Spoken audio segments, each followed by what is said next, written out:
Hello guys welcome to my mini blog. आज चाहिँ म बिहानै बिहानै बाजेको घर जान लागेको छु है।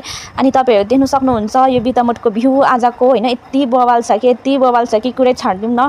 यति चिसो मौसम छ कि फेरि आज होइन, एकदमै रमाइलो लागिरहेको छ। खासमा चाहिँ म यहाँ बस कुरेर बसिरहेको छु होइन। देख्न सक्नुहुन्छ गाइज म बस चढिसकेको छु है। अनि बस चढेको बित्तिकै निस्केँ भन्नु त मिलेन है, तपाईँहरूले पनि अलिक पत्याउनुहुन्न होला। तर म जे होस् माइधरान आइपुगिसकेको छु। बिचमा मैले भिडियो राखिनँ, त्यसको लागि आइएम सो सरी है। अनि यहाँको भ्यू पनि देख्न सक्नुहुन्छ, एकदमै बवाल छ। वाउ भन्नु त मिल्दैन, अझै वाउ क्या, वाउको पनि वाउ छ क्या। अब तपाईँहरू मिलाएर बुझ्नु न आफै होइन। अनि म चाहिँ गाउँको बाटो आएँ, यता पिच बाटो पनि थियो नि त अटोहरू कुद्ने, तर म त्यो बाटो चाहिँ गइनँ किनकि मलाई गाउँको भ्यू हेर्नु थियो क्या गाइज। भ्यू देख्न सक्नुहुन्छ, वाउ सो ब्युटिफुल न। अनि म बाजेको घर आइपुगिसकेँ। बाजेलाई मैले एकछिन यता आउनु त बाजे भनेर बोलाएँ पनि। अनि के भन्नुहुन्छ मेरो भिडियोमा भनेको त सबैजनालाई नमस्ते छ है मेरो तर्फबाट भन्नुहुन्छ है बाजेले त। अनि बाजेले मेरो लागि स्याउ र चिया ल्याइदिइसक्नु भयो। यति धेरै माया किन, आखिर किन, वाइ।